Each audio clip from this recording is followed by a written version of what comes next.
ላሳያችሁ። እንደዚህ ይሄ ለከብቶች ይሆናል ማለት ነው። እያችሁ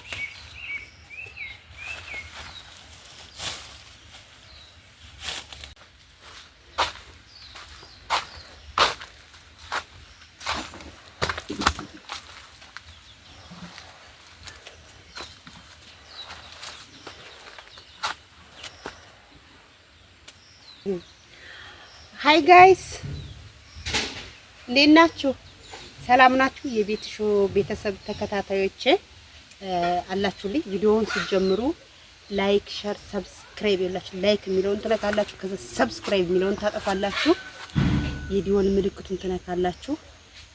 ታስታውሱ ከሆነ አሁን ከኛ ክረምት እየወጣ ክረምት እኛ ያለንበት ክረምት ገብቶ ክረምት እየወጣ ነው እና ባለፈው እንደማንኛውም ኢትዮጵያዊ ዘርዘርቼ ነበር። ታስታውሳላችሁ?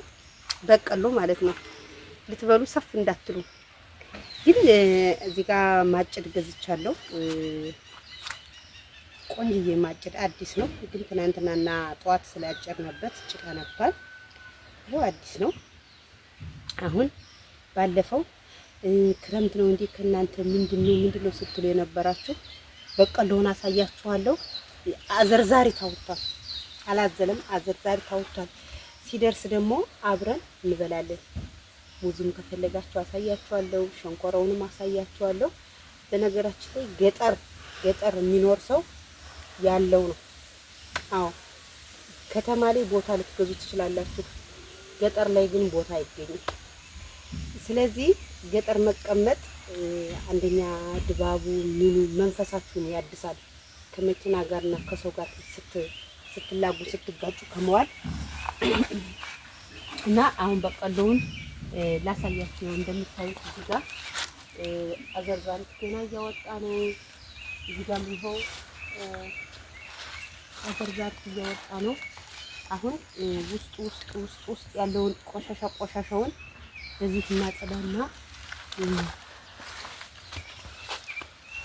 ይኸው ለምሳሌ እንደዚህ ማለት ነው።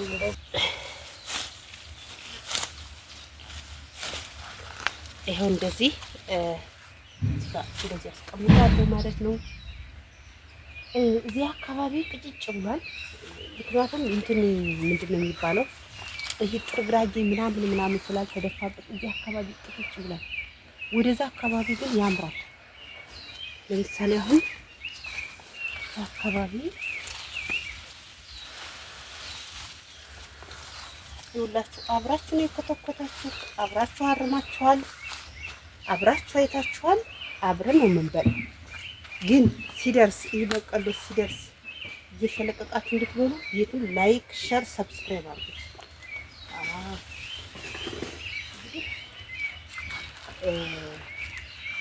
ሰው ኮንዶሚኒየም ቤትና አፓርታማ ቤት ውስጥ እየኖረ በደርጀን በወዳደቀ እቃ ቃሪያ ምናምን ይተክላል። እኔ ግን ሁለት ሰነፍ ላይ ይሄ ሁላ ቦታ እያለኝ ራሱ ሰነፍ ነው። አሁን ይሄ እንደምታዩት ነው ያምራል። እንትን ስለሆነ ይሄ ጥርግራጊ የከብቶችን እበት ምናምን ስለምንደፋበት ያምራል። እዚህ ሙዝ ናት አያችኋት? እቺ ሙዝ ነገ አገር የምታጠግብ ነው የምታብለው እና ወደዚህ ሳመጣችሁ ደግሞ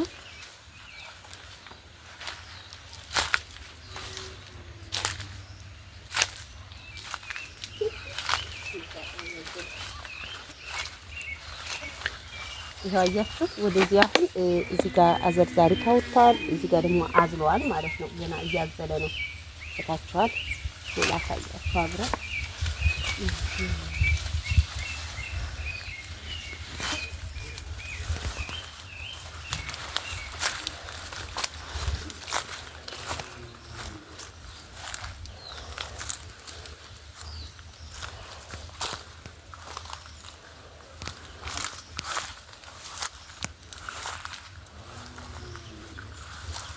እንደምታዩት እንግዲህ እዚህ ጋር አዘርዛሪት ካወጣ በኋላ ነው አይደለም ያዝለው። እዩት እንግዲህ እንደዚህ አሳያቸው። ይሄ አሁን ይኸው እንደምታዩት ክፍት ነው። አሁን ሁላ ቦታ ተፈልጎ አይገኝም። እዚህ ጋር ባዶ መሬት አይታችኋል። ይሁላ ይሄ ሁላ ይሄ አሁን ይሄ ባዶ ስንፈቴን አያችሁ። ይሄ ባዶ እንዳለ ይሄ ባዶ። እዚህ ጋር ድንች አለ።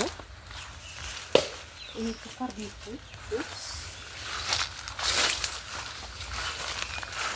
ይሄ ሙዝ ነው። ይሄ የፈረንጅ ሙዝ ነው ይይዛል። እዚህ ጋር ይሄ ሸንኮራ አሁን ያድጋል ይዟል። ነው እያወጣ ነው። እዚህ ጋር እንደምታዩት እያወጣ ነው ይዟል። እዚህ ጋር ድንች ነው ለልጆች ሆነ። እዛ ጋር ሸንኮራ ነው። ግን እውነት ለመናገር ባዶ ቦታ ነው የሚበዛው። ቤቱን አይታችኋል አይደለ? ከቤቱ ጀርባ ነው በጣም ብዙ ቦታ አለ። በጣም ብዙ ቦታ አለ። የስንፍና ምልክት ነው እንጂ አሁን ይሄን እኔ በቀሎ ያደረኩት በስህተት ነው።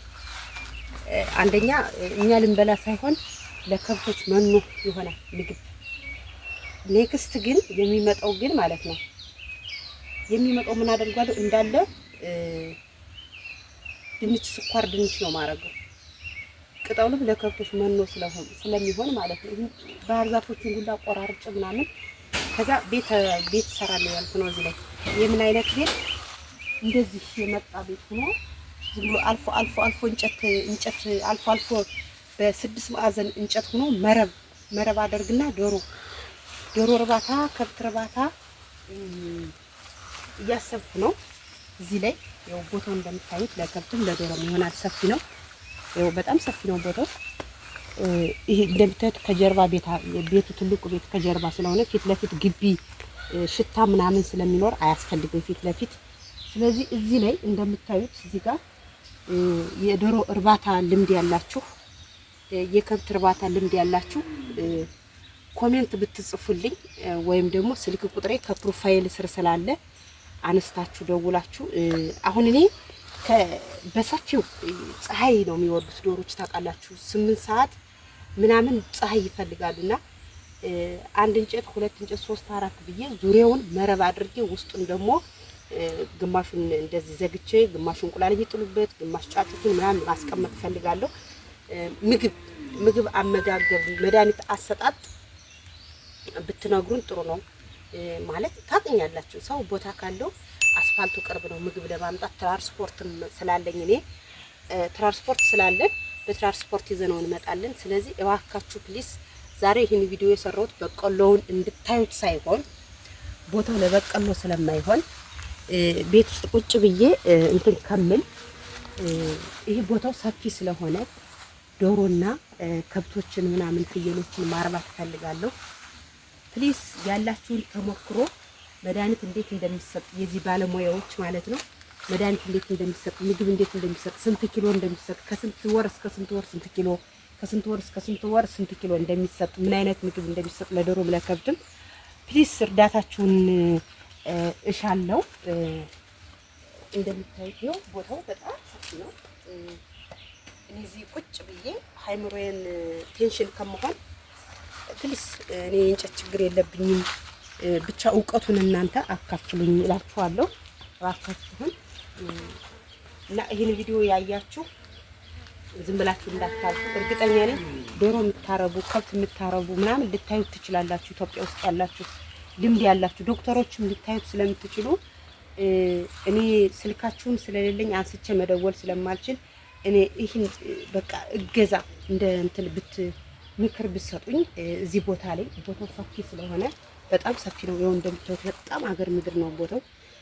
ከቤት የፊት ለፊት ያለውን ምንም ነገር ማድረግ አልፈልግም። ለልጆች ሸንኮራ ምናምን በሶ ብላ ነገሮች እንደ ጥናዳም ነገሮች ምናምን ስላለበት ችግር የለውም። አሸዋ ምናምን በጎን ስላለ በጎንም ሱቅ ነገር ስላስቀመጥኩ ፊት ለፊት ያለው ምንም ነገር አያስፈልግም። እበትም ቆሻሻም እንዲጣልበት አልፈልግም። አንደኛ ጥሩ አይደለም ለጤና። ግን ከቤቱ ጀርባ ስለሆነ ይሄ ጥሩ ስለሆነ በደንብ አጥሬ አጥባብቄ ወጭ ላወጣ ስለሆነ ወጭ አውጥቼ እንዳልከስር ስለ ዶሮ ካሁን ቀደም እኔ ዶሮ ሞክሬ 100 ምናምን ዶሮ ሙቶብኛል። ከስር ያለው 100 ምናምን ዶሮ ሙቶብኝ ከስር ያለው ከብት ያው ለእርባታ ነው እንጂ ለማድለብ ምናምን አልገዛሁም። ግን ለእርባታ አሉ እና ምክራችሁን ነው የምፈልገው። ምከሩኝ። ኮሜንት ላይ መግለጽ የማትችሉ ስልክ ቁጥሬ ከፕሮፋይል ስር ስላለ አነስታችሁ ደውሉ። አመጋገብ አሰጣጥ ምን ማድረግ እንዳለብኝ ንገሩኝ። ያው ታውቃላችሁ ሰውን መርዳት ሰው መሆን ብቻ በቂ ነው። እኔ ገንዘብ አይደለም የጠየቅኳችሁ ምክር አገልግሎት ነው። እና ፕሊስ ይህን ቪዲዮ አደራ ያያችሁ የሰማችሁ ንገሩኝ፣ ልምዱ ያላችሁ። ይሄ በቀለው ሲደርቅ አጭጄ ለከብቶች ሰጥቼ እንጨት ምናምን ገዝቼ ደርድሬያለሁ፣ መረብም ገዝቻለሁ። ግን እስኪ ይሄን ቪዲዮ ብሰራ የዚህ ሙያ ያለው ሰው ሊያየው ይችላል ብዬ እንትን ስላልኩ ነው። ያው ታውቃላችሁ እኔ ልጆች እንዳሉኝ ምናምን በቃ ዝም ብዬ ዩቲዩብን ተማምኜ ቁጭ ከምል ሱቅም የሆነ ልብስ ሱቅ ከፍቼ ነበር። እሱም ብዙም አየር የለውም።